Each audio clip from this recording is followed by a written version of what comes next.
Hey, what's happening? Jason Woodland here once again with Always the Journey TV YouTube channel. Very excited. We're hitting the ground running on this thing. I mean, we've got this is going to be interview number 5, and I've already got people reaching out saying who's going to be up next and so forth. So it's starting to gain a little bit of steam, and we're having a good time with this. So today, I'm really excited to be able to introduce a friend of mine named Mike Agrelius. And I'm going to go ahead and give you sort of an outline of his bio, but he's going to be joining us for an interview today to talk to us a little bit more about what he does over at ABC, channel 4, that is, ABC, and also what he does on some of his side hustles. So Mike Agrelius works, like I said, for ABC Channel 4 in Salt Lake City for his real job. There he helps get people, sort of builds out their stories, their promotions, their commercials, and helps people and their companies really get a lot more notoriety in the community. Previously, he worked for the travel industry for more than 20 years, traveling all over the world, getting paid to do it too. So that's definitely pretty cool. He is taught at such institutions as BYU, Stevens-Henager, and Fullerton College out in California. Now, this is where things get a little bit fun because we've got a lot of things in common here. Mike's side gigs have been writer of children's books, which is cool because some of you may recall me and a couple of business partners wrote a children's book back in 2018 called Toshi to the Moon, and that was a ton of fun. He is also a creator of board games. Well, actually, one of the books was called Hear What's Here, and I think he's actually got a sample of that he's going to show us as well, so that'll be cool. But he's the creator of board games, card games, including Abstracts, the Game of Absurd, Game of Absurd Logic, and In Your Face, and Made in the USA. He's also done parody, 4 CDs and 4 poetry books. And that was another one that he did a parody of. I think it was Hey 19 by Steely Dan, one of my favorite songs and my favorite bands of all time. And that was a lot of fun to see him do that. So Mike loves playing pickleball, ping pong, and games with his family. He's the former director of Game Innovators of America, creating and marketing 8 different board games and card games, selling more than 250,000 units over the years. So we're talking about someone who's got a lot of traction there and has done a lot of amazing things. So I'm extremely excited to bring on my friend, Mike Agrelius. Mike, what's happening, my man? Good to see you. How you doing? Good to see you. Thanks a lot. I'm extremely glad that you're able to join me today. I am so happy to be here. I really am. It's fun. Thanks a lot, man. So, before we get into talking about your work over at ABC, tell me a little bit more about your board games and your books, because that's really cool. Well, in fact, this is the book you were talking about. This is called Hear What's Here. It's available at Red Balloon Toy Stores and on redballoontoystore.com and Amazon, of course, and other places. But it's a little children's picture book. It's a book of homophones, so words that sound the same and have a different meaning. For example, hear what's here. Let me give you the first little bit. I'll just give you just a sample. Please. Can you find a pair of pears? Do you see the sea? Would you like to stare at stairs or maybe be a bee? Do you think the deer's a deer? Is this not a knot? Tell me what you hear here. Last night the night got caught. And it goes on like that and has these different words that are kind of fun. And the illustrations are just really, really great. Oh, wow. Yeah, that is a lot of fun. And then it's got the definitions down below at the bottom too. Oh, perfect. So not only is it entertaining, but it's educational. Well, yeah, and the reason I did it was a bucket list thing for me. I did it. I was thinking about doing it for like 30 years. I finally did a vision board about 2 years ago, and that's how the book came to be. Was because of the vision board, because it was in front of my face every day at my office. Wow. Okay, so vision boards work. I think so. I really do. I really do. That is awesome. Do you have some more samples of some of your things? Yeah. This is a game I did. Oh, jeepers. This was in 1988. You do the math. So it's a long time ago, 32 years ago. And it's called Abstracts, the Game of Absurd Logic. You guess famous people, places, and things based on abstract clues.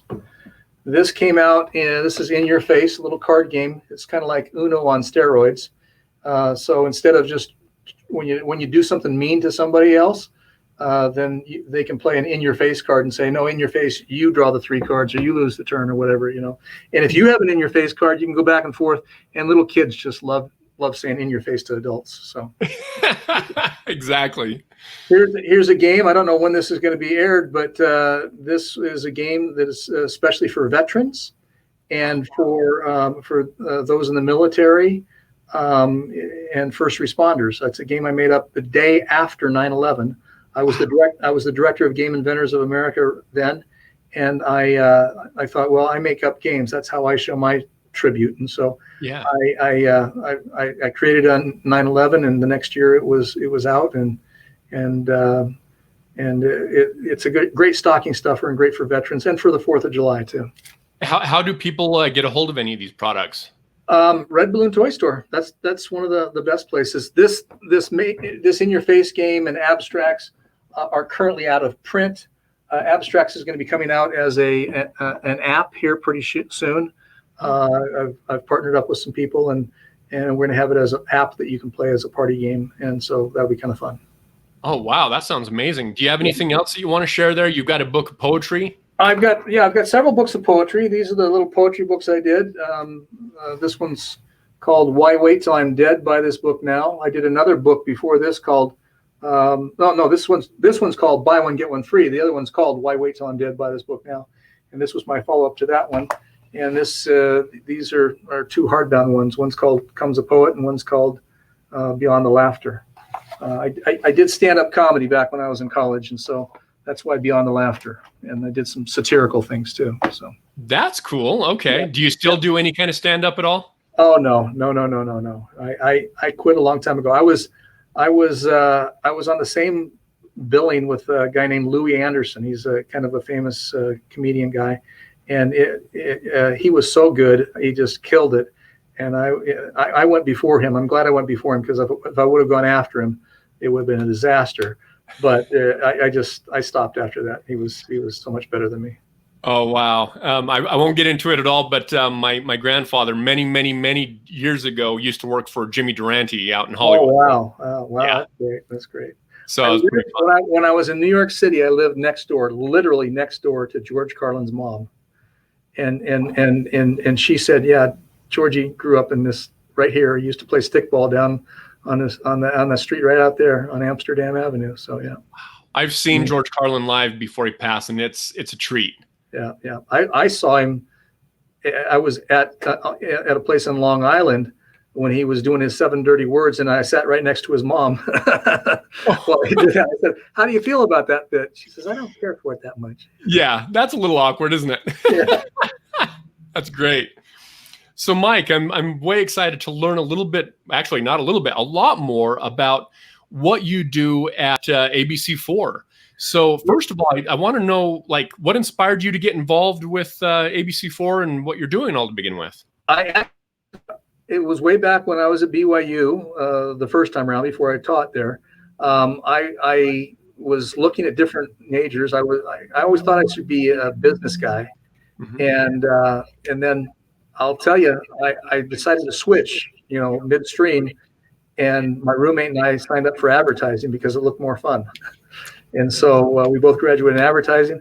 I went back to New York City. I worked at an ad agency for a while. So I've taught advertising both at BYU and other places. And I've always enjoyed communications and advertising. I just think it's really, really interesting.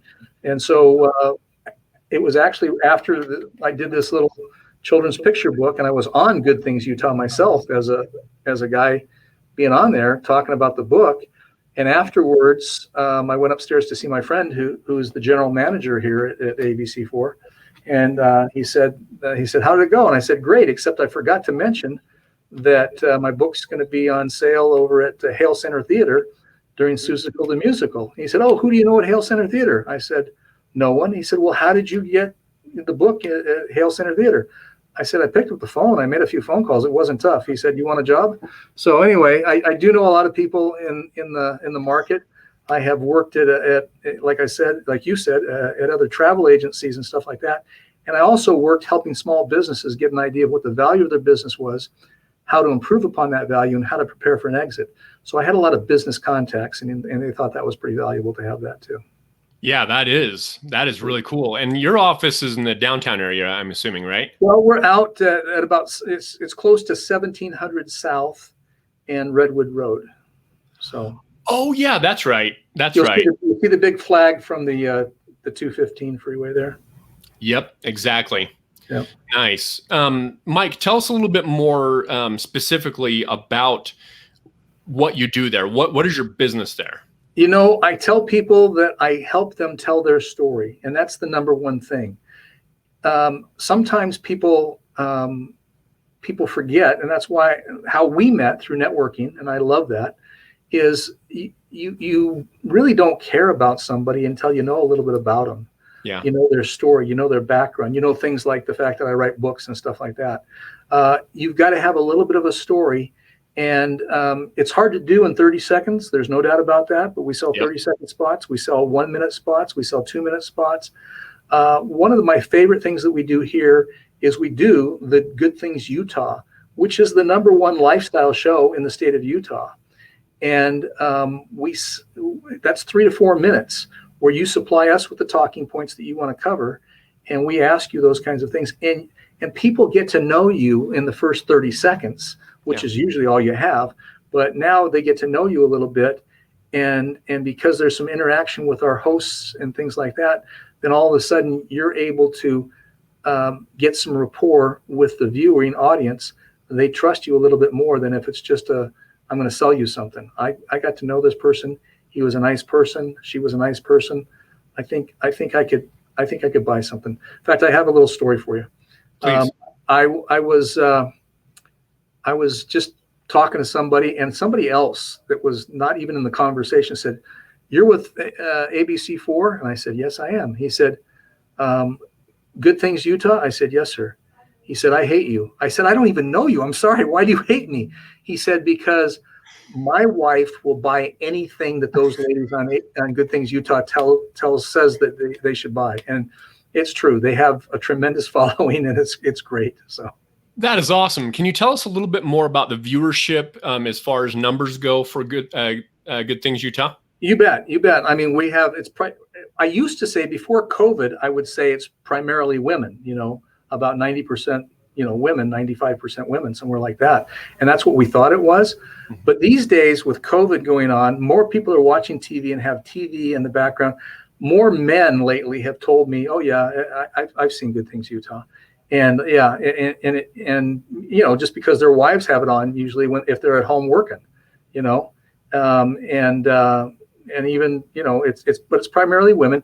It's women in all age categories, mainly mothers and grandmothers, and females that have jobs and just want to, have it on while they're either getting kids ready for school or just got the kids ready for school, and then they're there as they're getting ready to go to work or whatever the situation is there. But because COVID has changed things, it's changed things dramatically. There's more and more viewers that are men now than there were before. And there's about any given episode, you're looking at 17 to 20,000 people that are watching it. And then we have a lot of people that watch it on the internet after it already airs too. And the nice thing is, with a segment on Good Things Utah, if you were to get a 3 to 4 minute segment, you would also get the link to the segment. So you would be able to have that link as an asset afterwards. You'd be able to utilize it on your Facebook page, email it all over the world if you want to. It'll be on an MP4 file, so you can cut it down and put it into different social media too. And it's really quite an asset. Plus, it has the ABC logo on it, so it adds credibility to whatever you're doing. Yeah, that does quite a bit. Yeah, that's wonderful. So you get to keep that property, so to speak, absolutely, of you being interviewed on that show. I just talked to a potential client today, and when I told them that they have that as an asset, they said we were going to have somebody come out here and film us anyway. It's like us getting a 2-for-1, because the cost of the 3 to 4 minute segment is about the same cost as it would cost you to have a professional videographer to come out and video your place. So yeah. Nice. Okay. And with COVID, How does that look for people coming onto the show? You guys are still doing in-studio shows, correct? We do in-studio shows, yes. We also will go out and film or tape at a a local place, But yeah, we're doing in-studio shows. For a while there, we wouldn't have anybody in the studio when it was really spiking, and it's spiking again. So maybe it'll change down the road. But we have a beautiful setup outside. We had a tent outside with lights and everything, and we have a beautiful backdrop. We have a waterfall and everything. That's where, and in fact, some people this summer still wanted to shoot outside because it was so good, such a great opportunity. We had all of the candidates for governor and stuff like that before the election. A lot of them were shot when it was early on outside. Nice. Thank you very much for sharing that. What geographic locations do you cover? Like within Utah, who makes the most sense to be on that show? Well, anybody who wants to get the word out, you're going to get the word out on with our show all over the whole footprint of Utah and a little beyond. We go all the way down to St. George. We go all the way up to Logan. In fact, we go a little bit into Idaho, a little bit into Wyoming, and so the entire state. However, I have clients. We have several clients because we do shows down in St. George that are St. George-based Good Things Utah shows. So we'll do it down there. We can also do a thing called OTT. I don't know if you know what that is, but OTT is pinpoint advertising.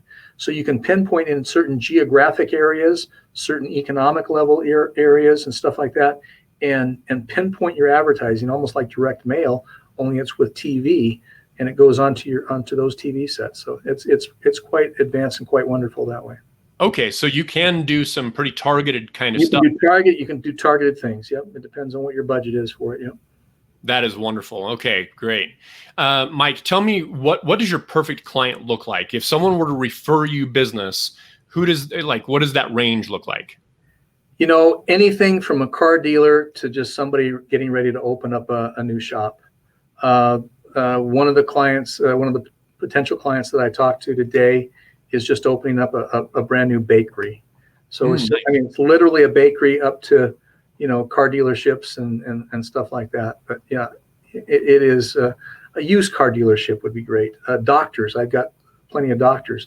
A nice thing is I think marketing wise, you have to think about the lifetime value of a customer. Yeah. For what is the lifetime value of a customer? For somebody like a doctor, and this one particular doctor I had on, he had never been on TV before. He'd never done advertising that way. I said, okay, what's a success look like for you? He said, based on the lifetime value of a customer, if I get one new customer, it's going to more than pay for this and several other shows, So, yeah. Exactly. So you can do both product and services. Absolutely. We have assisted living places that I have as clients. I have food places, R&R Barbecue, Swig. In fact, Swig during the month of October they launched their breast cancer awareness funding with us on Good Things Utah, and they wanted to do to kick it off a thing called Save the Cups and donate money for breast cancer surgery. Their goal was $50,000. When I checked towards the end of the month, they had already done more than $150,000. Wow. Yeah. That's amazing. They were donating just $1 per certain drinks, two different drinks, and that's what they did. Wow, that is seriously phenomenal. Yeah. We won't get into any pricing because, of course, that can always be subject to change. But talking to you earlier, it actually is pretty affordable for a pretty wide swath of the population. It really, really is. Yes, I mean, you can. If we not going to talk price, that's fine. I won't mention any numbers, but I'll just say right now for one of those 3 to 4 minute segments on Good Things Utah, under $2,000. Yeah, and you get the asset afterwards too. Exactly, because you can put that asset on all your social media. You can put it on your website. Yeah. And then of course you can say as seen on ABC4. Absolutely. And people need to understand that that you can do those kinds of things. You can boost it with digital media too, and get an additional. I had one client that boosted it, got an additional 55,000 views for the boost. You know, it was exposed to 55,000 more people. Wow, that's definitely a very, very big deal. Yep. So how does someone get a hold of you, Mike? So if someone saw this and they said, gosh, you know, this sounds good, I want to learn more, how do they get a hold of you? You can get a hold of me a couple different ways. One is you can just call my cell number. I can even give it out to you. Or you can just, that weird last name, Agrelius, that you see on the screen, just M, no dot, just Agrelius, all one word, at abc4.com. Wonderful. And go ahead and say your number, and we'll put it in the body down here too. It's my cell number, so please don't call late at night. 801-319-3801. That's 801-319-3801. Wonderful. That's great. And Mike, I just wanted to just sort of show a little bit of gratitude toward you. I mean, all of our encounters, you've always been very upstanding, very cordial. You seem like one of the best people to work with. And I would definitely admonish anybody who is thinking about maybe doing a little TV spot to reach out to Mike, because he's a stand-up guy. He's got a really good background, a deep background in marketing and advertising. And I think maybe that's why we get along too. One of my degrees is in marketing. So, you know, virtual high five there. So one of your degrees, tell me what your other degrees are in. Well, I've got one in marketing, and then I've got one in business management, and then I have a certificate in international marketing. Wow, that's wonderful. That's wonderful. Yeah, so fun stuff. So, Mike, as we start wrapping up this video call, tell me what one of your favorite quotes or songs or both is. Well, I have two. Since I don't have a favorite song per se, I'll give you two quotes. The first one is, on my wedding day, this guy I didn't even know, just passing through the line, you know, said, I'm going to give you some advice, okay? And I need to remind myself all the time about this advice. And it is, be nice to each other. I didn't know who he was, but that was the best advice I've ever gotten. And with what's going on in the world today, I think we all need to do that a little bit more. So I don't think it's restricted to wedding days. The second one is in one of my poetry books, actually. It's just a little quote that I wrote when I was 15 years old. And the quote said, "Thinking small can stunt your growth." Yes. And I think that's true. I think we need to think big. We need to not be crazy, you know, with getting in other people's boundaries, but understand that we're all children of God and that we have an opportunity to be greater than we can even imagine. Awesome. I sincerely appreciate you sharing those quotes. That's very, very good stuff. So Mike, I sincerely appreciate you being on the show today. It's been a real pleasure to have you and to learn a little bit more about your being an author and a board game creator, and of course, you know, rock and rolling over to ABC4. That's great stuff. Thank you so much, Jason. I've enjoyed the heck out of it, and I think the world of you as well. I think you're a great guy, and you have wonderful things to offer to anybody that ever encounters you. So thank you so much for being a friend over this last period of time. Absolutely. I sincerely appreciate your kind words. And if I can have you just hang out in the back part of the studio for a second, enjoy some M&Ms, and I'll go ahead and wrap up the show. Okay, thanks. Absolutely. So, ladies and gentlemen, there you have it. My friend Mike Agrelius at ABC4. Shout out to ABC4. They do some really great work in the community, and that was a real pleasure having him on. And again, thank you very much for tuning in and watching the show. Always the Journey TV. We're rocking and rolling, and we look forward to seeing everybody again soon. Have a wonderful rest of your week, and thank you very much.